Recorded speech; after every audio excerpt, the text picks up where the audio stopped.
한 주간 중요 뉴스 정리해보는 시간 뉴스온입니다. 오늘도 김은혜 기자 함께합니다. 어서 오십시오. 안녕하십니까. 자, 첫 소식부터 전해주시죠. 네, 이번 주 첫 뉴스는요, 코인 과세입니다.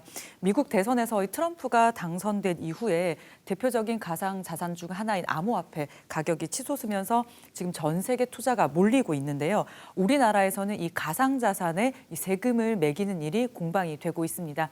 내년 1월 1일부터 시행되는 소득세법은요, 이 가상 자산 투자 소득에서 250만 원을 제외를 하고 난 금액의 20%, 지방세를 포함하면 22%를 부과하는 겁니다. 국내에서 정말 여기 투자하는 사람이 많이 되나요? 그리고 또 이 사람들 과세를 하게 되면 비중이 얼마나 됩니까? 데이터 플랫폼 기업이 가상자산 앱 이용자 수를 기반으로 추정한 국내 투자자 수는 760만 명으로 나타났는데요.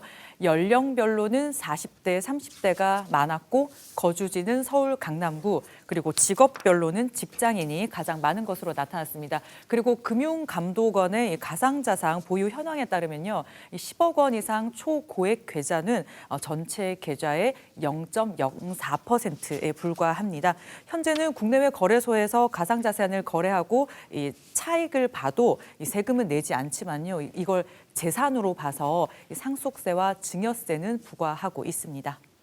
네, 그런데 여기에 대해서도 유예 또는 조정으로 의견이 나뉘고 있다면서요? 네, 그렇습니다. 정부와 여당은요, 가상자산 과세를 2년 유예하자는 입장입니다. 한동훈 국민의힘 대표는 이 새로운 자산 형성 도구로 가상자산을 인정해야 되지만 공평 과세를 위한 준비는 덜 됐다면서 유예하자는 입장을 실었습니다. 네, 인프라가 부족하다는 이유로 두 차례나 시행이 미뤄졌는데 네. 이번에 역시 비슷한 이유로 거의 같은 이유로 또 이런 유예 주장이 목소리가 나오고 있다면서요? 맞습니다. 국가 간 가상자산 거래 정보 교환이요, 2027년부터 시작됩니다. 그렇기 때문에 지금은 국가 간 해외 거래소를 이용해서 거래를 할 때 이 내역을 추적해서 과세하기가 어렵다는 겁니다. 그리고 그래서 국내 거래소만 과세를 할 경우에 투자자 간의 형평성 문제가 있고요. 그리고 그렇게 될 경우에는 또 해외 거래로 투자가 쏠릴 가능성이 제기가 되고 있습니다. 네, 이 금투세처럼 이렇게 유예하다가 결국 또 폐지 수순으로 갈 수도 있으니까 일단은 이 과세하는 범위 안으로 들여놓자 이렇게 주장하는 게 시행하자는 쪽의 입장인데. 네. 여기에 대해서도 민주당의 5천만 원 공제안도 여기에 대해서도 비판이 많다면서요? 네, 민주당은 시행은 하되 공제액을 250만 원에서 5천만 원으로 상향하는 안을 냈습니다. 이 투자자들의 부담을 낮춘다는 건데요. 공평 과세를 두고는 비판이 나옵니다. 현재 해외 주식이나 펀드 같은 파생 상품 등 다른 금융 상품의 공제 한도는 250만 원이란 말이에요. 이 20배 이상 차이가 나면 공평하지 않다. 그리고 이 주식 시장에 갈 돈이 투기성이 강한 가상자산에 쏠릴 수 있다. 이런 우려가 나오고 있습니다. 네, 그럼 해외 사례는 어떻습니까? 미국이나 영국, 독일, 호주 같은 경우에는요, 기본 세율이나 장단기 투자에 따른 세율은 좀 차이가 있지만 가상자산을 자산으로 분류해서 과세를 하고 있고요. 일본은 가상자산 거래로 인한 소득을 잡소득으로 분류해서 과세를 하고 있습니다. 싱가포르 같은 경우에는 취득 시 소득세를 걷고 있습니다.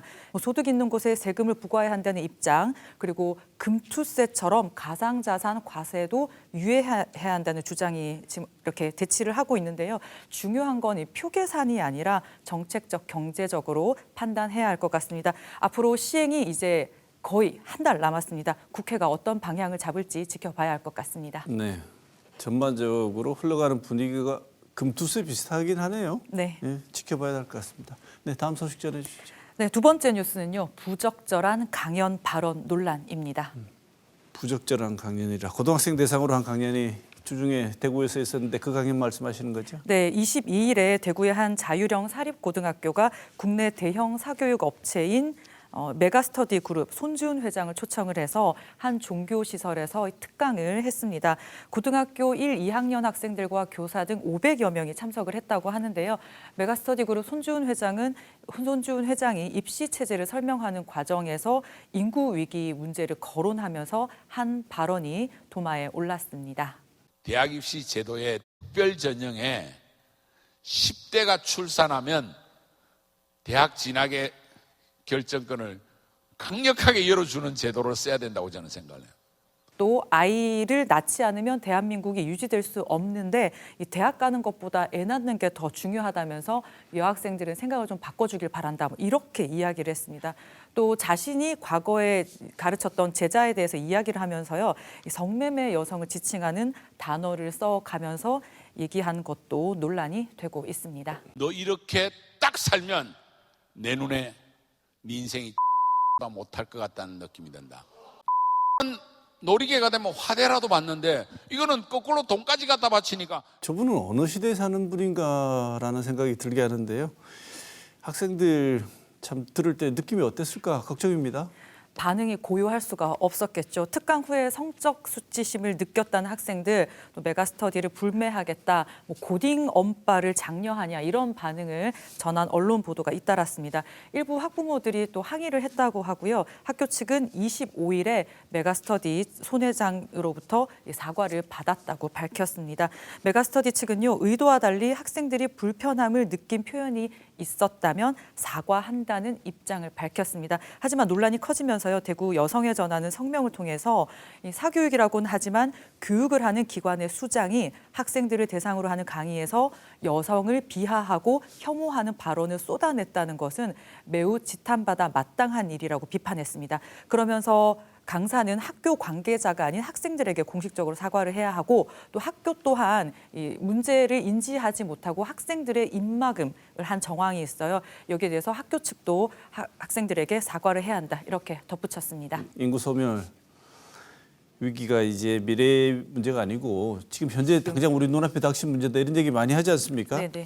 그런데 이 문제는 심화되고 있다 이런 얘기가 많은데 이 대응이나 대책이 이렇게 소리가 자꾸 나오고 이런 발언들이 사회에서 그래도 중요한 생각을 전하는 사람들 입에서 나오면 과연 이 문제가 제대로 해결될 대책이 나올까 이런 걱정이 많네요.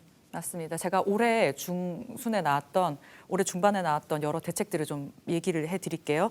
국책연구기관인 조세재정연구원이 생산 가능 인구 비중 감소 대책 보고서를 냈는데요. 여기에서 이 남자아이들이 여자아이들보다 발달이 느리다면서 학령기 여성을, 그러니까 여자아이들을 1년 조기 입학을 시키자 이런 안을 냈습니다. 문제가 좀 비판을 많이 받자 연구원이 이건 보고서를 쓴 개인의 의견이지 연구원의 의견이 아니다 뭐 이렇게 해명을 하기도 했고요.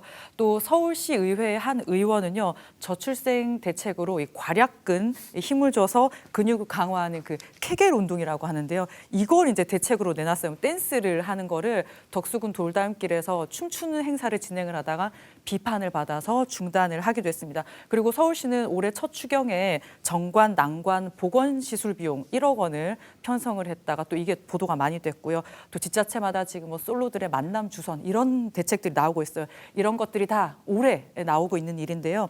뭐 생식 기능이 없어서 아이를 낳지 않는 게 아니다. 무엇이 문제인지 본질 파악 없이 황당한 대책만 나오는데 탄식이 쏟아진다. 이런 보도들이 잇따랐습니다. 아이를 낳으면 아직도 많은 엄마들이 경력 단절을 고민을 해야 되고요. 또 엄마뿐만 아니라 엄마, 아빠 모두가 이 양육 여건에 대한 고민, 그리고 내 집 마련에 대한 부담, 그리고 교육비에 대한 부담, 이런 모든 것들이 복합적으로 작용을 한단 말이에요. 그런 거를 조금 알고 저출생 대책을 세워야 할 것 같습니다. 네, 출생 대책 얘기하는 사람들도 사람이지만 이번에 강연이 아니고 막말을 들어야 했던, 그것도 강제로 들어야 했던 학생들에게 정말 제대로 사과를 했으면 좋겠습니다. 네, 마지막 소식 전해주시죠. 네, 정치 브로커 명태균 씨에서 시작된 각종 의혹에 대통령과 영부인의 이름이 끊이지 않고 거론이 되는데요. 대학가를 중심으로 시작된 시국 선언이 잇따르고 있습니다. 벌써 한 달째입니다. 네, 보수 정당이 집권하고 있는데 보수의 심장이라고 불리는 대구에서 대통령을 향한 시국 선언이 잇따르고 있죠. 네, 지난 26일에도요. 대구 경북에서 지식인 396명이 시국 선언을 발표하고 윤석열 대통령의 퇴진을 요구했습니다. 이들은 무도하고 아둔한 자에게 권력이 주어졌다면서요. 대한민국의 민주주의와 법치의 근간이 곳곳에서 흔들리고 있다, 붕괴되고 있다 이렇게 비판을 했습니다. 그러면서 이 국채보상운동과 4월 혁명의 도화선이 된 228의 도시, 우국의 도시인 땅인 대구 경북의 지식인들은 윤 대통령에게 더 이상 이상 어떤 가능성과 일말의 희망도 바라지 않는다면서 대통령의 자리에서 물러나라 이렇게 밝혔습니다.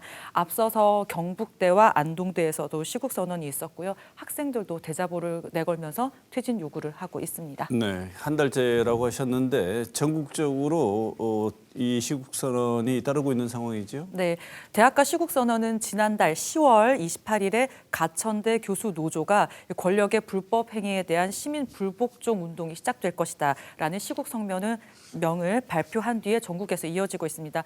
한 달 동안 전국에서 4,300여 명의 교수들이 윤석열 정권의 퇴진을 촉구하고 있는데요.